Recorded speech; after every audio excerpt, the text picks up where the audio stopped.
Hey guys, Dave with Moniology here. Hope everyone is having a wonderful weekend. This is the weekend market review for December 9th and 10th, 2017. For those who are new to our videos, what we do is we take a look at the various different important market charts from daily, weekly, and monthly perspectives to give us a better understanding of what's going on, what's been happening, and what's likely to happen in the future in the most important sectors of the market. These should be the beginning of your research, not the end, and hopefully they will help you in your trading. So let's take a look at what's taking place in the global markets today. So we start off with the 10-year Treasury from a daily perspective. As we pointed out in past videos, we've broken out from a downtrend here, and now we're just consolidating, in our opinion, waiting to break above that 20, 24, 25 level. That's the higher probability at this point. And why do we say that? Well, the best thing to do is take a look at the weekly and monthly perspectives. What's happening there? So from a monthly perspective, we started a major uptrend from this bottom in basically June of 2016. We had this massive rally. We broke out of this long-term downtrend, and now we've been bullish, had a bullish flag over here on the weekly, which we broke out of. And this is what you see on the daily chart right over here. This consolidation pattern, both above the 50-week moving average and the 200-week moving average, and as well as above the middle Bollinger Band. So this is a very, very nice consolidation, which in our opinion is going to break above 25, and that'll be the confirmation that rates are indeed going higher and likely going towards 3% here at the 30 level sooner rather than later. So until then, it's just in a consolidative pattern, and there's not much to say beyond that, but the fact that the 50 is above the 200, the fact that we're above the middle Bollinger Band suggests we're in a very, very bullish phase in this cycle here on the 10-year Treasuries. And looking at it from a monthly perspective, here again, bullish flag, we broke out, and now we're consolidating above this breakout trend line here. And again, that 25 area is the perfect risk-reward entry for a run towards 30, possibly as high as a break above the 200-month moving average around that 35 level. So we like this. We like the potential here in the longer run, and it's just a question of when it happens. We'll see.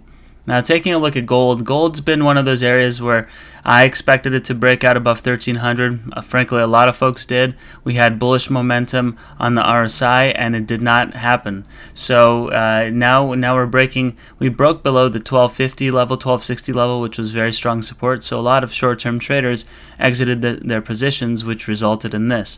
Question is, what happens here? Is this going to continue going lower towards 1240 to 1220, 1200? Possible, or do we fake out and rally back above, shaking out some of the weak cans? We'll see. Right now what I'm seeing here is that RSI is at the same level here as it was around 1262. So in theory, that's positive divergence, because we're at 1248 here. We close on Friday, and yet RSI is at the same level as it was when gold was about 14 and 15 points higher. So stay tuned. We've been looking at some of the other charts, and we may yet shoot a video on the precious metal sector, but a lot of the ratio charts when comparing gold miners to gold and juniors to majors, etc., are suggesting that we may be at a very, very crucial pivot point in the precious metal space, and indeed we may be going higher rather than lower, when most quote-unquote experts are suggesting that we're going lower. So we'll see who's right. Our probability is suggesting higher, but until this breaks above 1260, I guess you must assume that we're going lower. There's no reason to buy at this point if you're just buying the pure metal until we break above 1260. Now, looking at the gold weekly chart, well, we're still at pretty strong support here around the 1250 line. We're at the lower Bollinger Band. If you extend this line here, as I'll do in a moment here, what this does is it shows you what I'm seeing in terms of we're still in an uptrend, and this uptrend is still, when you take all the high points, we broke out here in July, and now we're just retesting this from the upside. That's bullish. Now, yes, some of the MACDs are not looking pretty here, so this needs to hold, and if it doesn't, that narrative may change. But in the meantime, some further consolidation and then boom, a break higher is definitely something that would not be a surprise. Now, looking at the gold monthly, again, we're in this we've been in this downtrend since 2011. It's a bullish flag, technically bullish, and we've been in an uptrend since 2001. We broke higher, and now we've consolidated for a little while. So from a longer term standpoint, we're still in a secular bullish market in gold, and now we're in the midst of a major breakout. Sometimes these take months to happen, and sometimes they're painful. Now we're slightly below the 50 on the monthly RSI. We need to close above 50 for this momentum trade to continue to the upside. If we can't, likely the next longer term move is closer to that 1150 area until we further consolidate, and then eventually, in our opinion, break higher again. So stay tuned. This is one of those areas where gold has not been acting like the charts might indicate. So there might be other factors at play, but our hunch is still that we're going to fake out some shorts and break to the upside. So we'll see. Taking a look at the junk daily, these are the high yield bonds. We've been in a consolidative pattern here for the better part of 2 months, but we've been doing so on lower momentum, and that's negative divergence. Now we are consolidating above the middle Bollinger Band on the daily. That's a slightly bullish pattern. We have found support on the 50 RSI. That's a bullish development. So it's going to be interesting to see what the MACDs do here. Do they roll below zero, or do they curl back above and start a new uptrend? So right now, looking only at the daily chart, my hunch is that we're going higher rather than lower in the short term. Now looking at the weekly chart, this is more bearish, but right now if we break above the 60, it looks like we might yet move higher. So this is an area that it's hard to really judge. I mean, we broke below this bearish wedge. We've retested it from the upside, and now we're trying to rally again. We're hugging that middle Bollinger Band. We so far found support on the 50 weekly moving average. So it's going to be interesting to see, can we break above 37? A break above 37 confirms that our view that things likely head lower was indeed wrong. And on the other hand, if we break towards 50, the 50-week moving average, and break below that, that's a confirmation that things indeed are headed lower, not higher. Again, notice the negative trend in momentum. Unless it breaks higher right here, I suggest that likelihood is lower rather than higher. And finally, looking at the monthly, we're still in very overbought territory, so it's still in an uptrend until proven otherwise. But again, notice this. I've been pointing this out. MACDs on the monthly are curling lower. If this breaks below zero, watch out. This doesn't have to. It can curl back higher, but if it breaks below zero, watch out. Now, taking a look at crude oil. So crude oil is interesting because it might be creating a potential head and shoulders lower. Look at the momentum here. It's kind of creating this negative divergence here, where we're basically at multi-month highs at 58, 59, and then yet momentum is creating lower highs. So you don't want to see that. Oil bulls want to see the 60 level break to the upside on the RSI, and if we can't break, it's very likely that we'll consolidate here for a couple of weeks, if not months, around the 50 to 53 level before likely resuming higher. Now, looking at the oil weekly, here's why I say that, because we unsuccessfully tested the 70 level. We couldn't break out on the 70 on the RSI, and now we're consolidating around the 200 weekly moving average. And while it's going to take some time before the 50-week moving average breaks above the 200. I think it's going to happen, and I think prices ultimately resume higher. But sometimes you need a multi-week consolidation, multi-month consolidation, possibly a shakeout of the longs, because the speculative positions are very bullish. You want to see that. You want to see it correct a little bit, maybe from the 50 to the 55 range. If it can consolidate and hold here, that would be a very bullish development. If you're long here, I might consider trimming some long positions. If you're not, start looking at potential longs in the next couple of months. With RSI headed lower, I think 60 is a very reasonable point of support. If it breaks below that, then 50 on the weekly RSI will certainly act as a very, very strong support zone for oil. Oil monthly looks fantastic, inverse head and shoulders here, and so we ultimately this is going to head towards 80. But again, a retest of the 50 level on the monthly RSI is definitely a potential possibility.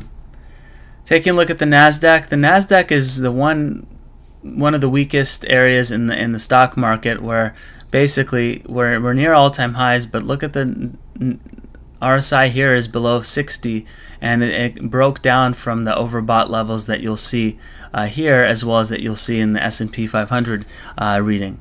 So we'll see what happens to technology, but it's very possible that technology might be leading the markets lower.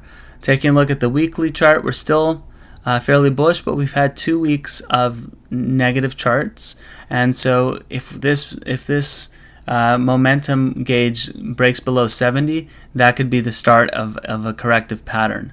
And on the monthly level, well, like we've been pointing out before, this bearish wedge has broken down to the downside. It might take months to confirm, but this may just be the first sign that we might be headed lower to, at the very least, test this, I would say, about the 5,500 level here, 52 to 5,500 level, which would be a pretty sizable correction if that were to occur. Taking a look at the Russell 2000, the Russell is also showing signs of a lot of weakness. Look at this. We had massive positive momentum here, followed by lower positive momentum here, followed by lower positive momentum here.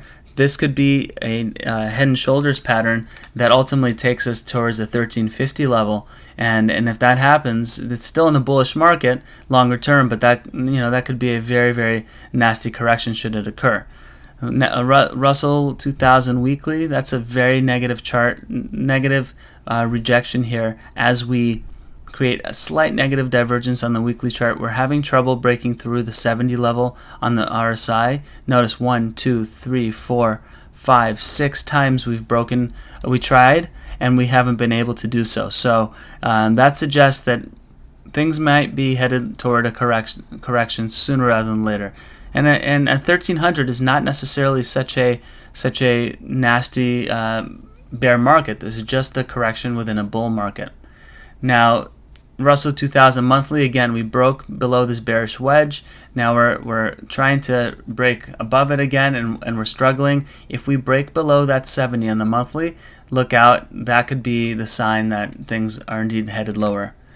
Now, S&P 500, it's the best index that we've seen in the market. It's now going back above 70 on the daily RSI. For us, that's a very bullish development, likely to see new highs unless, again, the Nasdaq and the Russell continue to roll over. The weekly, it looks fantastic. It's creating new momentum highs. I mean, it's scary to think that it can go higher, but that's what the chart is suggesting here. So kind of mixed bag between the Russell, the Nasdaq, and then the S&P showing very, very positive development.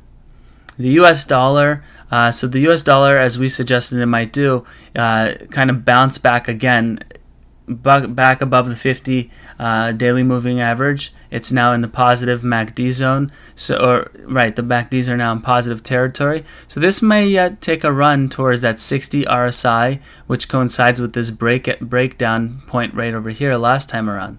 And if that happens and it can't break above, then it probably maybe tests this 200-day moving average once again before likely rolling over. Now, the U.S. dollar on the weekly, you can see here that we found support on that 38 level, 38 to 40 level on the RSI, which is a very strong support zone. Now we're retesting 50 from the downside. Should it break to the upside, then our narrative of lower lows in the dollar is probably invalidated. But until this 50-week moving average around 95.39 breaks to the upside with positive RSI momentum, then our strong suspicion is that we're heading lower, not higher, in the U.S. dollar.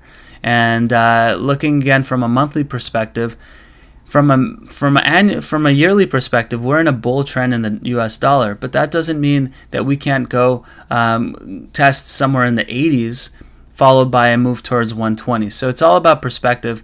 Until we break the 50 on the monthly RSI, we're in a bear market in the U.S. dollar in in the next, I would say, 2 to 3 years. So should be an interesting watch right now. What does it do here as it's testing the 50-month and then the 200-month moving average? If it breaks lower, then look out below. The volatility index, again, it's every time it spikes, it heads lower, so there's nothing to see here. On the weekly chart, it's still in this consolidated bullish flag pattern, but every time it tries to break 50 and you think it's about to break out, sure enough, it finds rejection. So this has been a fantastic trade for anyone shorting here and buying here, but at some point it's going to break higher, and the question is when. Nobody really knows. And on the monthly basis, same type of thing. It's been rejected every time it's attempted to make a move higher. RSI is indeed building some momentum on the monthly, which again yields further credence that we may yet eventually break above this point. MACDs are starting to curl higher here. Will they break above zero? We'll have to see. And then you look at the world index, and the world index has been continuing to make lower lows in RSI and momentum. So that's what kind of gave us the suspicion that we were headed lower.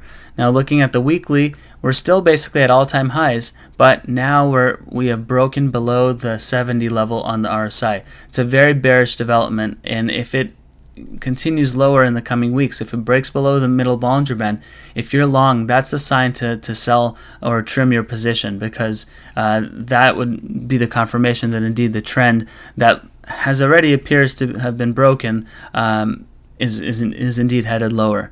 And from a monthly basis, we're still in an uptrend, but look at this. This is strong RSI resistance. That's precisely the point where we crashed from in 2008. Once we broke below this point, we crashed. Now we cannot seem to break above that level, and that's what you need to break out of to the upside to confirm that this indeed is a legitimate bull market. Until then, if this can't break higher here, it's likely going to go lower, test the 60, possibly the 50 level, and that's going to mean a pretty significant pullback in the markets. Again, within the context of a possible multi-year secular bull market indeed. So anyway, guys, thank you very much for watching. Please follow us on StockTwits and on Twitter at Moniology. You can subscribe to our videos if you like these on YouTube at Moniology. And if you like the work that we do and you would like us to do videos more often and with higher quality,